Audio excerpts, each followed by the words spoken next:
Hi there. Thanks for joining us on the Space Nuts podcast. My name is Andrew Dunkley, your host, and it is great to have your company yet again for this episode 319. And coming up in this program, we are asking the question, could there have been more than one dinosaur asteroid? We know about the one that created the Chicxulub crater, but they're starting to size things up and there might have been something else. We're also going to talk about something that astronomers took a photo of. It's the sharpest image ever of the R136A1 star. So what's so good about that? It's just the biggest star in the universe, or second biggest if you don't count Fred. And questions about Dyson spheres, the Barry Center, and cosmic microwave background radiation, all to come on this episode of Space Nuts. 15 seconds. Guidance is internal. 10, 9. Ignition sequence start. Space Nuts. 5, 4, 3, 2. 1, 2, 3, 4, 5, 5, 4, 3, 2, 1. Space Nuts. Astronauts report it feels good. Just snuck in a little tickle while that introduction was on. And joining me as always is Professor Fred Watson, astronomer at large. Hello, Fred. Hi, Andrew. It's not just the astronauts that are reporting it feels good, it's the host of Space Nuts as well. Yes, just a little, because it's the end of the day here. So, if you're watching this at 5 o'clock in the morning and thinking, ew, why is he drinking wine? No, I'm not. It's getting on towards 5 p.m. our local time here. Fred, good to see you. How you been? Well, thank you. It's the end of the day here too, by coincidence. But I haven't got a glass of wine, I'm afraid. I'm sure someone will turn up with someone sooner. You never know. With one soon. Something might happen. Yes, right. Indeed. Well, I hope you're staying well and staying dry.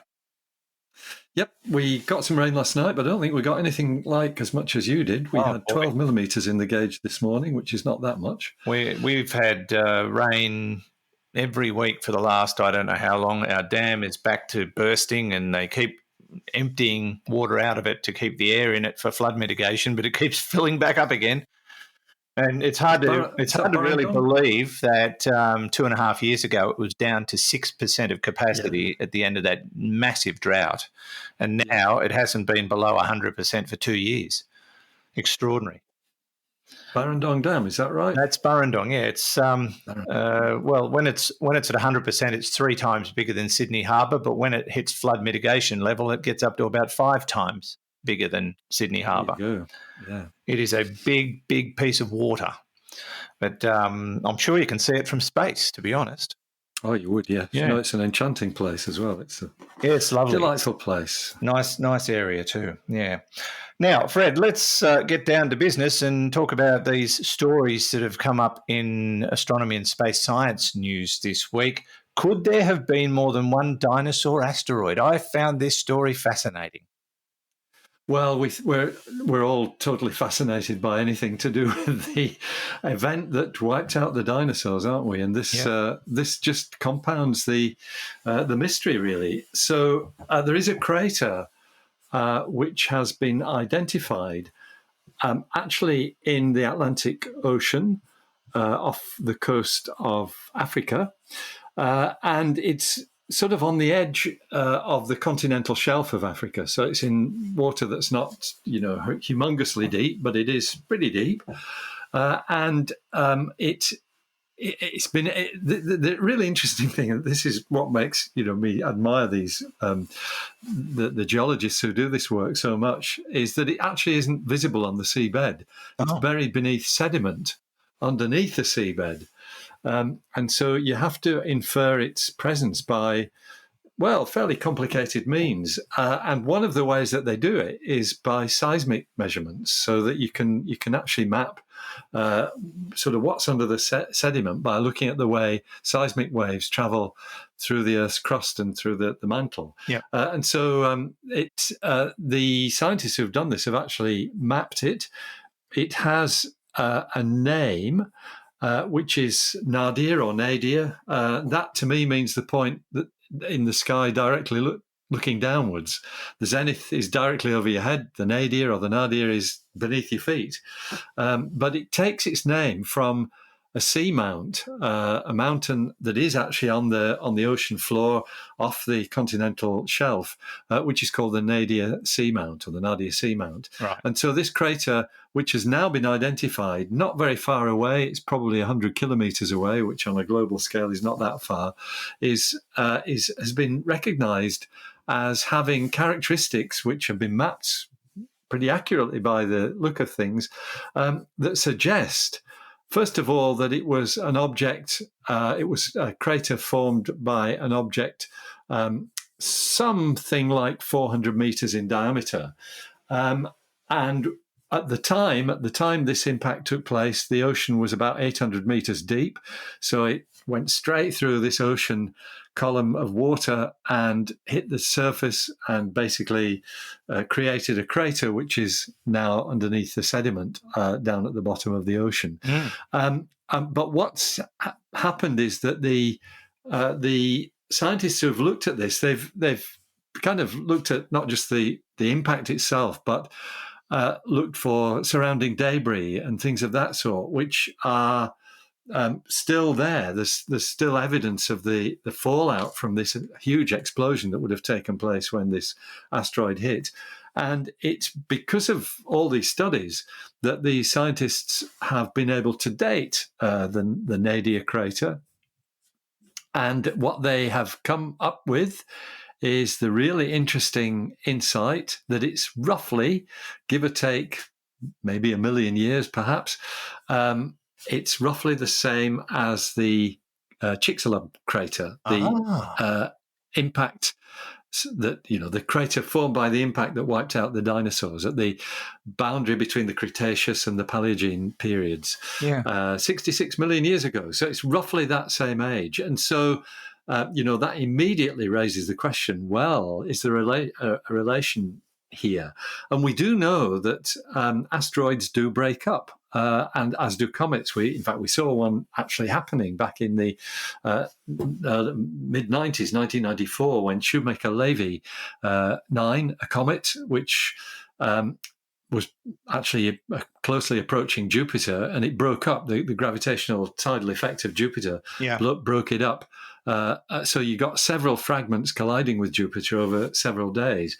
And the suggestion is that perhaps that is what happened with the Nadia crater. It was a bit of a chunk of the same asteroid, maybe formed by tidal effects as the asteroid got near the Earth, or maybe formed by an earlier collision while it was still on its way. If it collided with something else, and then suddenly you've got a pile of debris all going in the same direction at the same speed. Okay. So you might get multiple impacts. So they're saying these two hit around the same time. Is that what they're suggesting? Yes, that's right. That's the suggestion, because it's got the same age. Now, by the same time, they don't necessarily mean the same day. Right.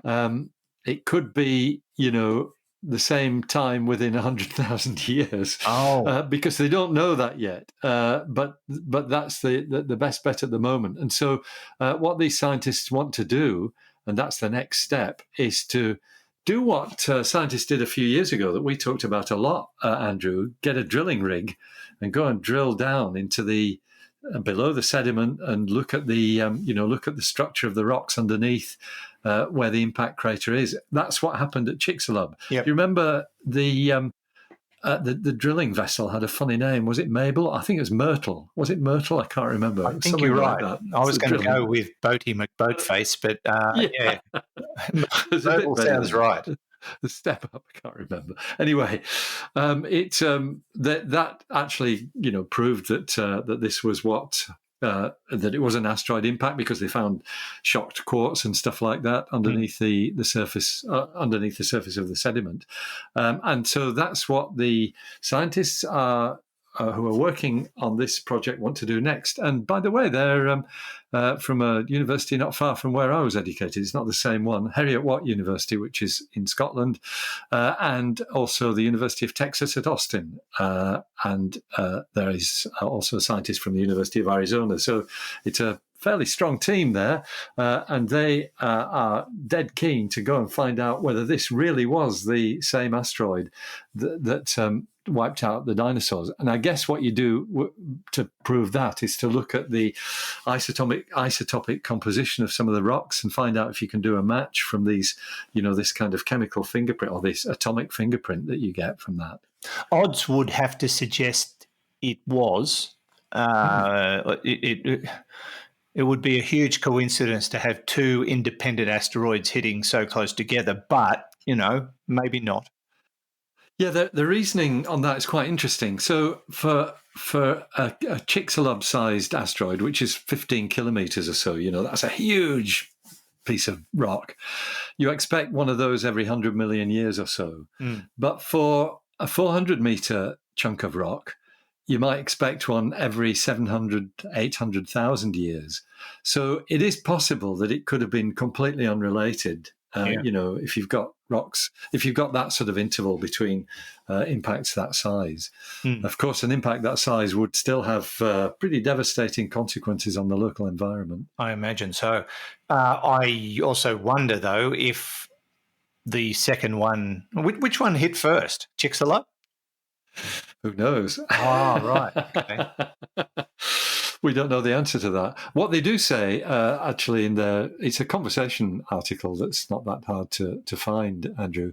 They also say that the impact would have released energy. This is the Nadia crater, would have released approximately 1,000 times more energy than what we had from the Tonga eruption recently. Yeah. And that was pretty good because that sent pressure waves all the way around the Earth and tsunami waves.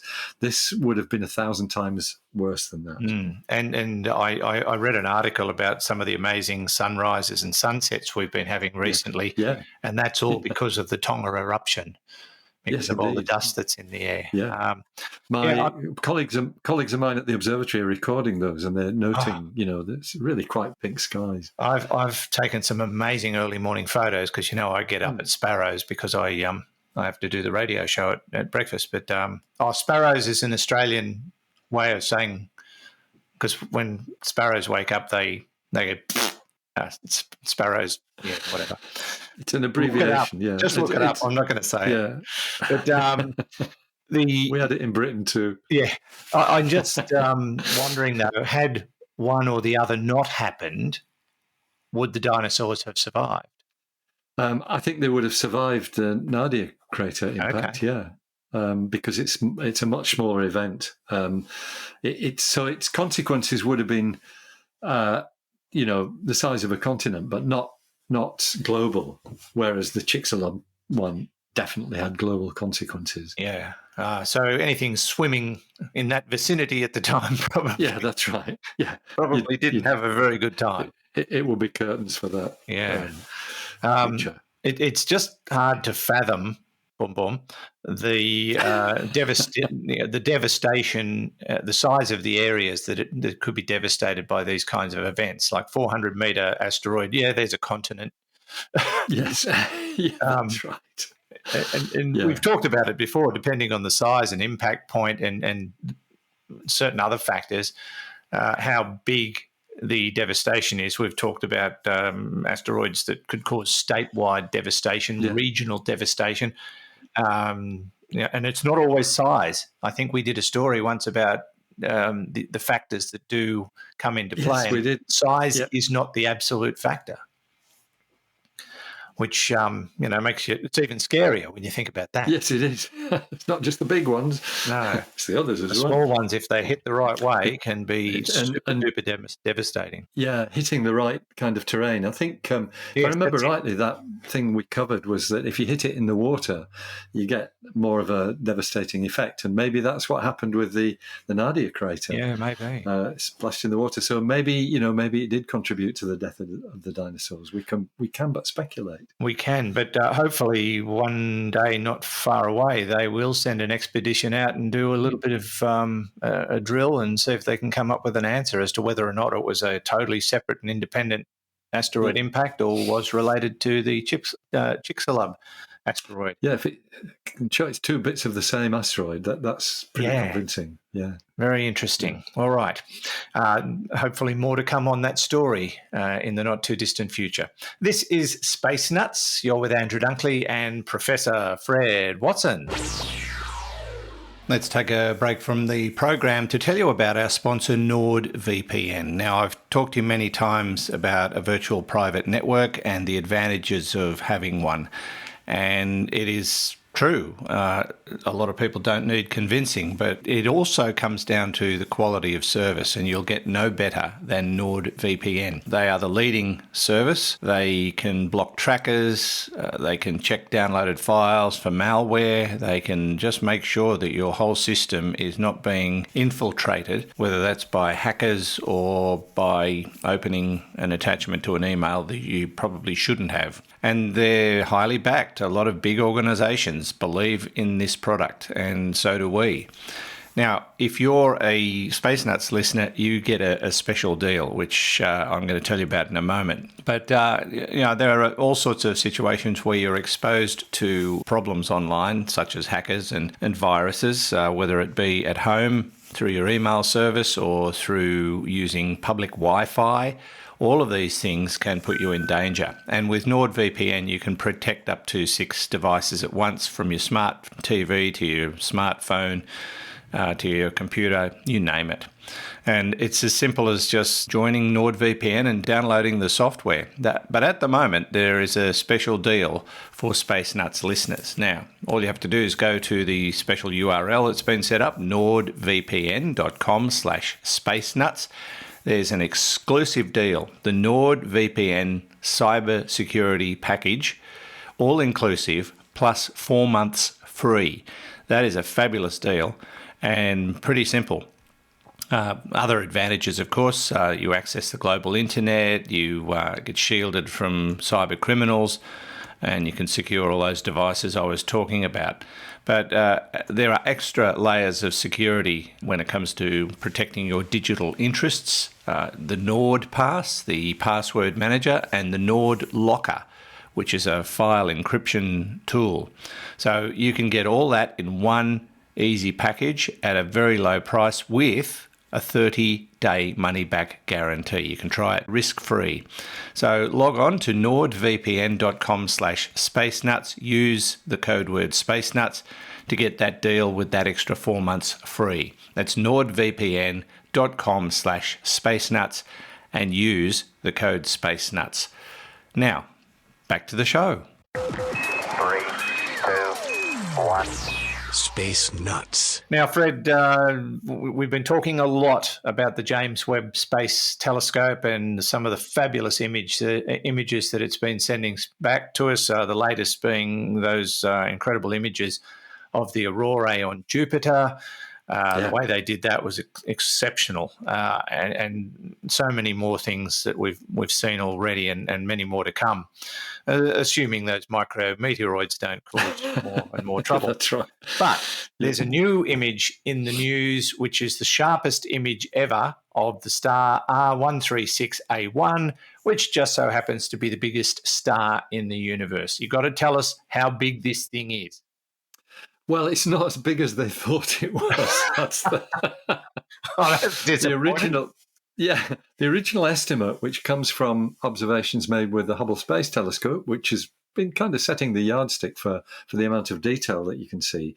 The original estimate was between 250 and 320 times the mass of the Sun. But the new observations push that down. They suggest it's only 170 to 230 times the mass of the Sun. So it's gone from about 300 times the mass of the Sun to about 200 times the mass of the Sun on average. But that doesn't mean that its mass has changed. What it means is that we're seeing a much sharper view. And I think this is a staggering story, really, Andrew, because the space telescopes are the ones that can produce the most high-resolution images, the ones with the sharpest detail, because they don't have to contend with the Earth's atmosphere, which blurs the light, distorts it. But this particular observation that's given us a better view of this star and has allowed us to distinguish it from other nearby stars, which is why it's you're actually able to push down our estimate of its mass, because it's not mingled with other stars in the image that you're seeing. That image has come from a ground-based telescope, a very good one. It's one of the two Gemini telescopes, or Gemini as they tend to call it here in Australia. The Gemini telescopes, there are two of them, one in Hawaii and one in northern Chile.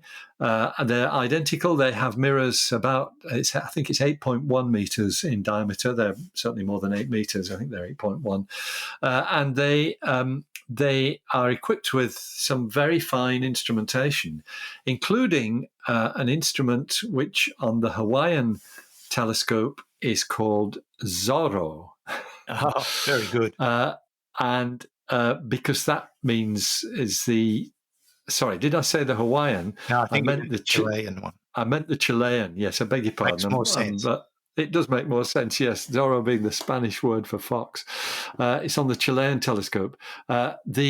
The twin instrument in Hawaii is, as you can guess, this is a much more Hawaiian name, Alopeke, with a glottal stop on the A, a bit like Oumuamua. You've got to start with a glottal stop, Alopeke. That's the word for fox in native Hawaiian language. Uh-huh. So Zorro in Chile, Alopeke in Hawaii. But they're on identical telescopes, and effectively they are identical images. And what they're doing is a trick that sort of came to prominence, I guess, 20 years ago, something we call speckle interferometry. And it relies on the fact that when you look at the blurred image formed by a big telescope, when it's looking through the Earth's atmosphere, you might think that you've just got a blurred mess, and indeed that's a bit what it's like. It just looks like this blurred. In fact, I can tell you, it looks a lot like a football kind of wobbling in space, the image of a star, when you see it through the atmosphere. Of course, I saw that many, many, many times on the Anglo-Australian telescope, so on a TV screen, of course. Anyway, it turns out that if you can take really rapid snapshots, 1,000th of a second or something like that, of that blurred blob, it's not just a featureless blob. It's got what are called speckles in it. Oh. It breaks up into speckles, which are tiny individual images of the star that you're looking at. And that's because what the atmosphere does is as the turbulence in the atmosphere passes in front of the telescope, there's a kind of characteristic cell size in the turbulent blobs. So you've got a little warm blob that's got a slightly lower refractive index and a cold blob next to it with a slightly higher refractive index. And these have a characteristic size, which is usually and it's the size that actually determines. It's called the R. I can't remember what R stands for, but it's R is what we call it. It's measured in meters. The bigger the R value, the less turbulence there is. So small R values are very turbulent, big R values aren't. And typically a meter would be really good, a good measure of turbulence. But you can imagine that if you've got all these small blobs passing over the sort of window that the telescope's looking through, in other words, across the mirror of the telescope, each one of those blobs is going to produce its own image of whatever it is you're looking at. And that's how these speckles arise. They're sort of sub-images formed by the individual, the individual blobs of warmer or cooler material in the atmosphere, the characteristic size of these little turbulent cells, as they're called. And so if you're quick, and as I said, 1,000th of a second exposure, you can, and if you then take a video of these things, each with 1,000 seconds, you can sort of map the way these speckles move in the image plane, and you can actually then reconstruct what it is you're looking at with such fine detail that you're essentially only limited by the laws of physics. It's what we call the diffraction limit of the telescope. Big telescopes can see finer detail than smaller ones.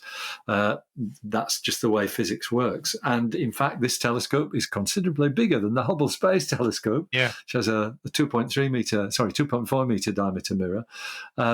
This is 8.1. So its speckles are smaller than the Hubble's would be if the Hubble was on the ground. But what it means is that you can resolve finer detail. And actually, I might recommend that listeners and viewers go to the NOIRLab site, NOIRLAB, which is the National Science Foundation's. It's actually the National Optical Infrared Laboratory. It stands for. It used to be called NOIR, but it's now. No, what was it called? NOAO. That's right, National Optical Astronomy Observatories. It was NOAO. It's now NOIRLab. They've put out a press release which is headed "Sharpest Image Ever of Universe's Most Massive Known Star," and on that website you'll find a really compelling side-by-side view of this region of space. It's actually in the Large Magellanic Cloud, 160,000 light years away, centered on R136A1, which you've already told us. And you can see the image formed by the Zorro instrument on the Gemini South telescope and the image formed by the Hubble Space Telescope. And I have to say, the Hubble comes off second best in that comparison. Doesn't it? It's quite extraordinary. Yeah, we're used to Hubble setting the yardstick, but not this time. Well, we've replaced it now, so... Yes, sadly, this instrument will outperform the James Webb Space Telescope as well. But of course, the two, this is only very, very specialized observation. It's not looking at particularly faint objects. These are objects that will be, visible in a smaller telescope, 17th magnitude. It's not particularly. I know somebody's wondering, but being the biggest known star in the universe, what kind of star is it? It's a big star, so technically known as. It's the biggest stars and the hottest are what we call OB stars. That's their spectrum classification. Did you say obese stars? Not obese, but they are. O and B. So remember, spectral. The early astronomers classified the spectra, the rainbow spectra of stars, and started off calling them A, B, C, D, E, F, G, but it was soon realized that didn't mean much. In fact, if you order them in temperature, it goes O, B, A, F, G, K, M. And I don't know whether you remember the mnemonic for that. Oh, be a fine girl or gal or guy, kiss me. Right. Sometimes there was an R and N on the end. Right now was the answer for that. So O stars are the hottest, very, very hot, very massive stars. So that's what it is. Very likely. Yeah. And are they common? No, they're rare. They're very rare. And that's why this is such an important observation. And especially, when it's the record holder, when it's the one that we think is the most massive star ever observed, it still is, even with that reduced waistline that we've just given it, in pushing it down to 200 times the mass of the sun. It's still the most massive star observed. That's because it's found the internet and got itself a diet coach. I reckon. Is that what you do? Yeah. It's got its own Instagram account and a stellar diet coach. Yeah. Maybe so. Good. Trouble is, that was all the light that we're getting from that is 160,000 years old. They might have had the internet in the Large Magellanic Cloud 160,000 years ago. Are those kinds of stars, O stars, long-lived? No. Thank you. You're asking all the right questions, Andrew. They're not, actually. They don't last for very long. A lifetime typically 10, 20 million years compared with the 10 billion years that is our sun's lifespan. Wow. And in case you're wondering where this star came from, it's right in the heart of what's called the Tarantula Nebula in the Large Magellanic Cloud, which is a region where stars are forming. So it's it's a star-forming region, and this is one that formed maybe 10 million years ago, something like that. So what would make it so big when other stars aren't? What factors go into that formula? Actually, the fact that it's in the middle of a cluster maybe helps because if you've got stars all around you, if you think of the way stars form, they form in clouds of gas and dust, which basically collapse, not in their entirety, but what you get is sort of cells of material within those clouds that collapse into their own gravitational pulls them together, and they eventually collapse into stars. So if you've got a very dense gas and dust cloud, which is forming stars within its cells, and we've seen pictures of that sort of thing already from the James Webb Space Telescope, then the denser the material, the more likely you are to form massive stars. So it just as well happened as to be forming a cluster. The right circumstances with the right amount of raw materials, and wham, bam, thank you, ma'am, an obese star. Yes. Yeah. It's if you would like to see those images, the website that Fred mentioned is noirlab, noirlab.edu. Should not be difficult for you to find. Some great images there, and the comparison that Fred mentioned between Zorro and Hubble is staggering. It is quite amazing. Yeah. This is Space Nuts. Andrew Dunkley here with Professor Fred Watson. Okay, we checked all 4 systems and keying with a go. Space Nuts. It is time to deal with some audience questions, Fred. We're going to try and squeeze 3 in today. 2 of them are text questions. The first one comes from Pablo. Hello, my name is Pablo. What a coincidence, because that's what I thought his name was. From Toronto, Canada. I've read about things called Dyson spheres. To my understanding, it is a ring that is around the star that acts like a gigantic solar panel. To my knowledge, they are still theoretical devices. So hopefully you can answer my questions. My question has 2 parts. 1, would this ring create a shadow on Earth or other planets, similar to how a tree creates a shadow for grass or on the ground? 2, if the purpose of this device is to harness a star's energy and convert it to electricity, how would you connect the device to the Earth? It would be difficult to have a wire running for 1 AU. Thanks, Pablo. I love this question because I actually read the answer to this question when I was looking at another story about how to harness the solar power of the sun and use it on Earth. But let's sort of deal with the 2 parts. Firstly, please explain a Dyson sphere. Yeah, well, I hope the answer I give is the same one that you read, Andrew. So it goes back several decades, but a scientist whose name I should remember, but I'm afraid I can't. I did write about him because it was a him in Space Warp, and I should have grabbed Space Warp and had a look, but I'm not going to do that. I'm just going to waffle. This particular scientist classified potential civilizations, and we're talking now about extraterrestrial civilizations, by their energy consumption. So, the lowest level of energy and the lowest level of civilization are those species that consume fossil fuels. Oh. So we're at the really dim end of all this. And then you've got several stages collecting all the radiation that falls on a planet, if you can do that, and utilizing that. But the highest level is of extraterrestrial civilization, which demands the most energy. The speculation is that you collect all the energy from your star. And it was another scientist whose name was Dyson who said, well, that's the way to become the most energy efficient that you possibly could be.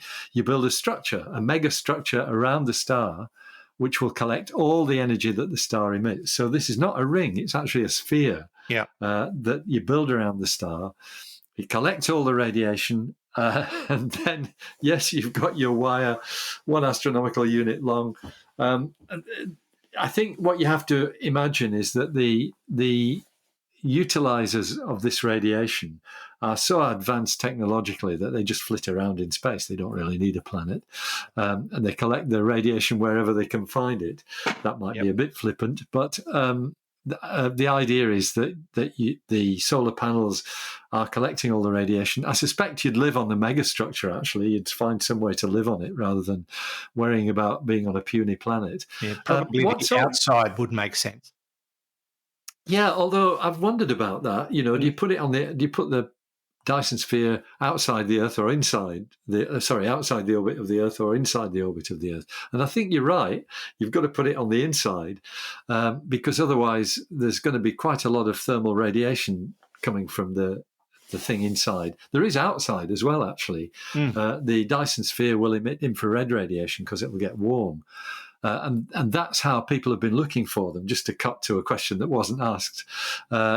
Some astronomers have been looking for a kind of infrared signature that would come from a megastructure around a parent star that was collecting all its radiation for an advanced civilization, but getting warm in the process and radiating infrared on certain wavelengths. They haven't found anything so far. They haven't found anything, which is why we don't think these things exist. But it's a figment of the imagination. So would it cast shadows? Well, yes, it would. If it's a sphere around the whole star, it's going to block out all the light from the star, and all you'll see will be indirect radiation from the Dyson sphere itself. Yeah, it would have a massive impact on the Earth's ecology, I imagine.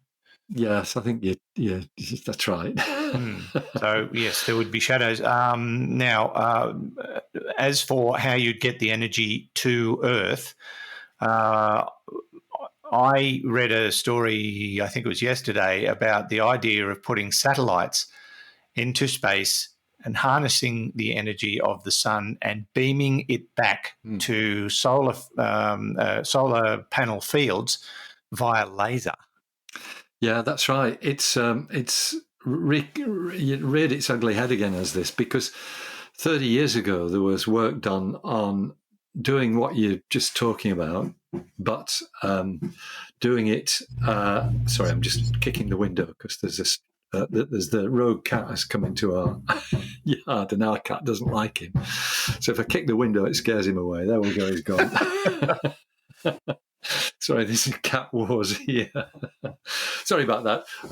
So the idea was raised many years ago of doing that, putting solar panels in space and beaming the energy, the electricity, down via microwaves.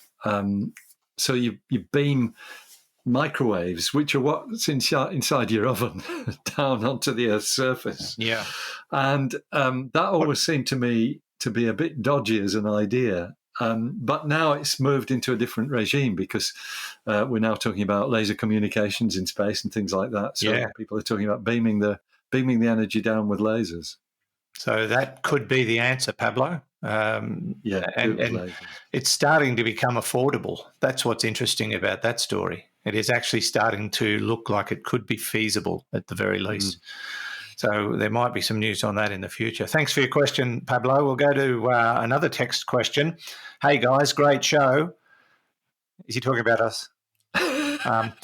David here from Dallas, Texas. I had a question about the barycenter between the Earth and the Moon. Since the Moon is moving away from the Earth slowly, at what point will the barycenter move outside the Earth's interior? And then what will we call the Moon? It's a brilliant question. It is a lovely question. But it gave me a sleepless night, Andrew, because that came in. It came in late on Friday evening. I don't know whether you remember. We got it from Hugh. Yep. And I read it just before I went to sleep. And so I did the calculation the whole night. It was, it was one of those things. It's you're half awake, you're half dreaming, but this damn thing about the barycenter kept cropping up the whole night. Yeah. But by the morning, I'd worked it out, and I actually got it wrong because I forgot to add a 1 in the formula, but that's all right. It didn't make that much difference. So let's just unpick the question. If you've got two objects orbiting one another and they're of similar masses, then they will orbit around the barycenter, which is their common center of gravity. Yeah. If you've got a large object and a small object, the barycenter moves towards the larger object. And if you've got a large object and a very small object, the barycenter is inside the larger object. And that's the case with the Earth and the Moon. So the Earth-Moon barycenter it's actually not as near the middle of the Earth as you'd think. It's 75% of the way up to the surface of the Earth. Oh, It's actually, quite high. And of course it moves. It twists around. It's an imaginary point, but it moves as the moon goes around the Earth.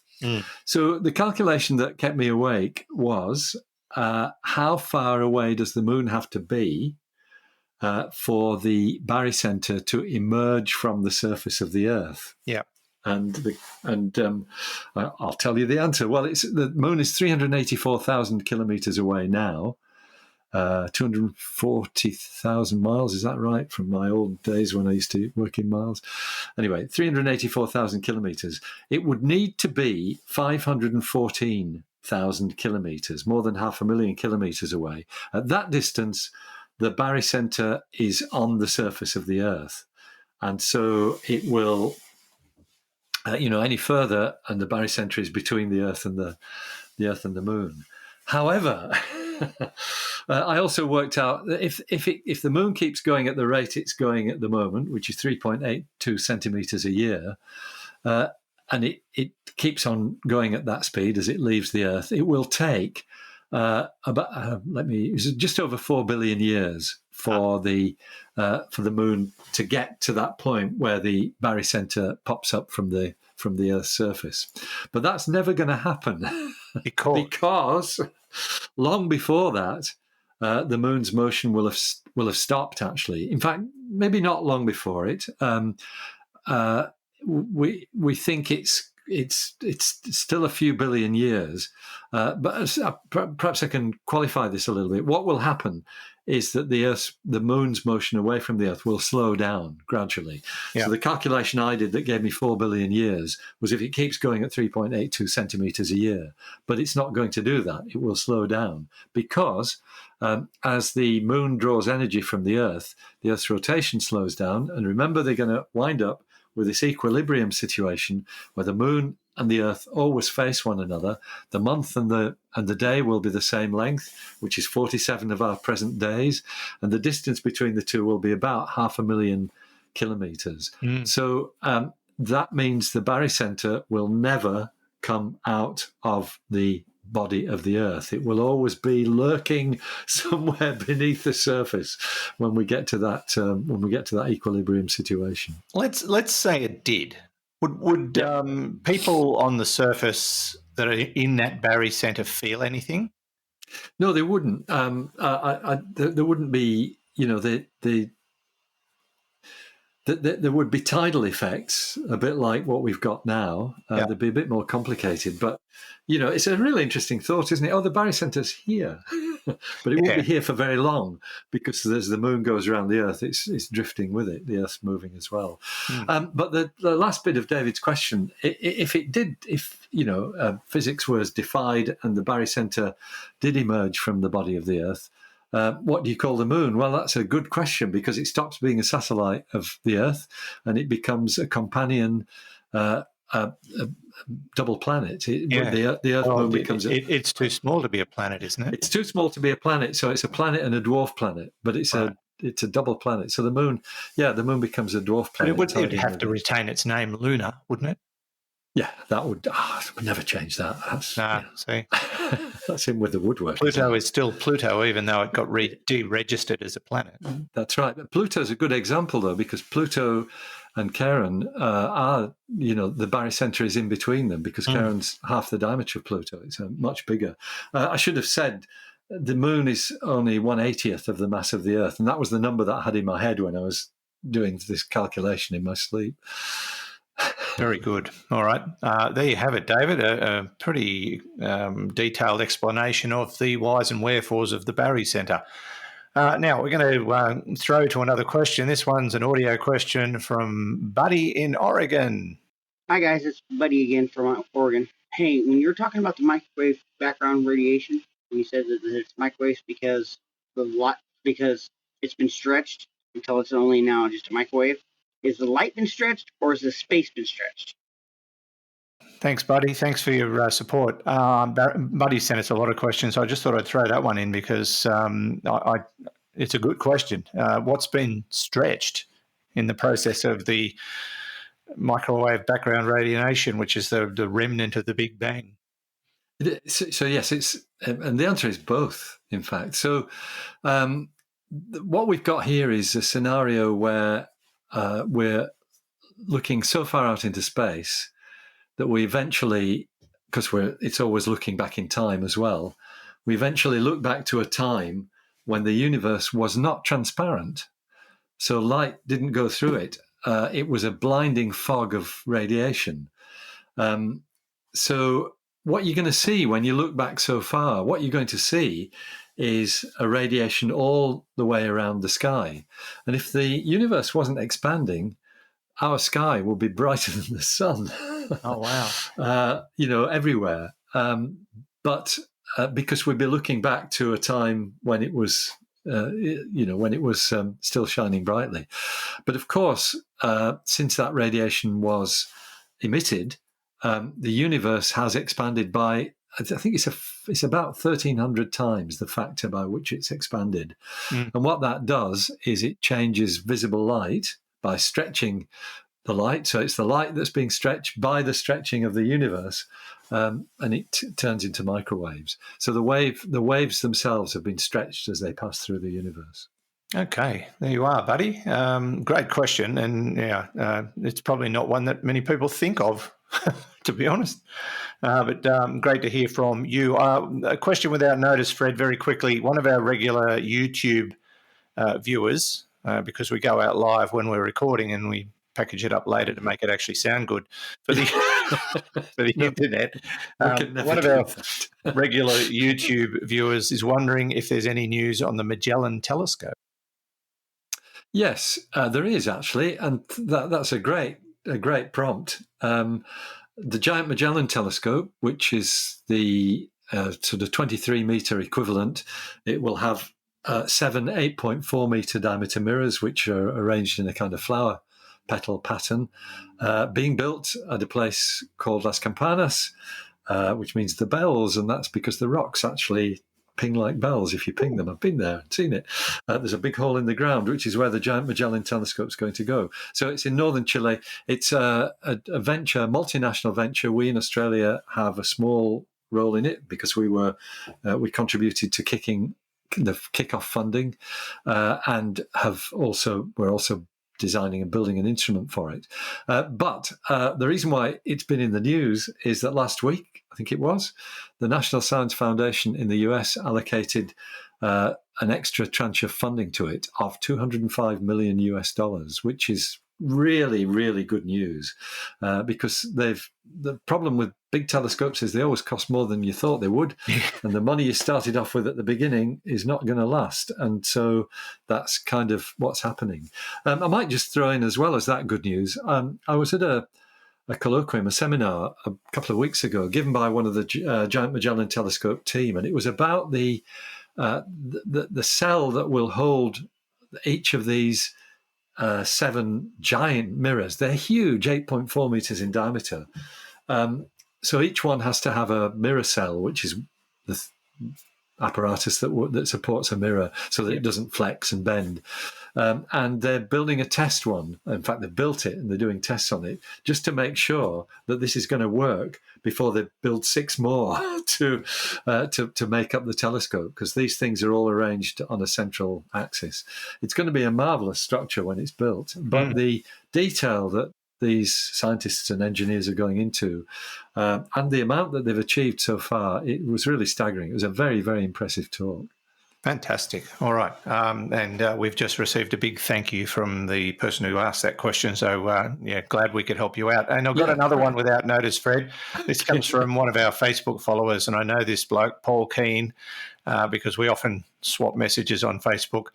And we would have had to do this next week because someone would have asked anyway. But if it was 100,000 years later, we're talking about the second asteroid to just that hit off Africa that we talked about earlier. If it was 100,000 years later, would there be an identifiable ring of iridium separate from the one left by the Chicxulub hit? Maybe. So the iridium was the clue for that dinosaur extinction was caused by something from space, because iridium is found in space objects.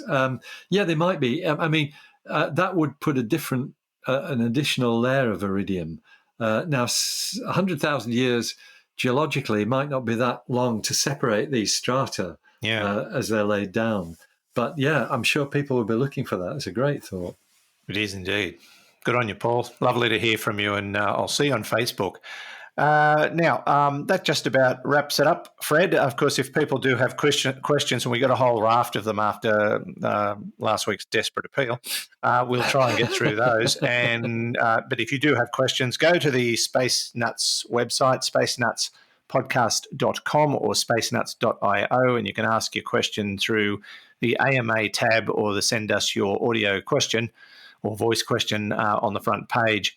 And I do have a little bit of news to share with you. We are going to be trialling a brand new podcast. In fact, the first edition has been recorded and probably will be out any time now. It's going to be called Astronomy Daily, and it's going to be, well, ultimately a daily podcast, 10 or 15 minutes, just going through the news of the day from Astronomy Daily.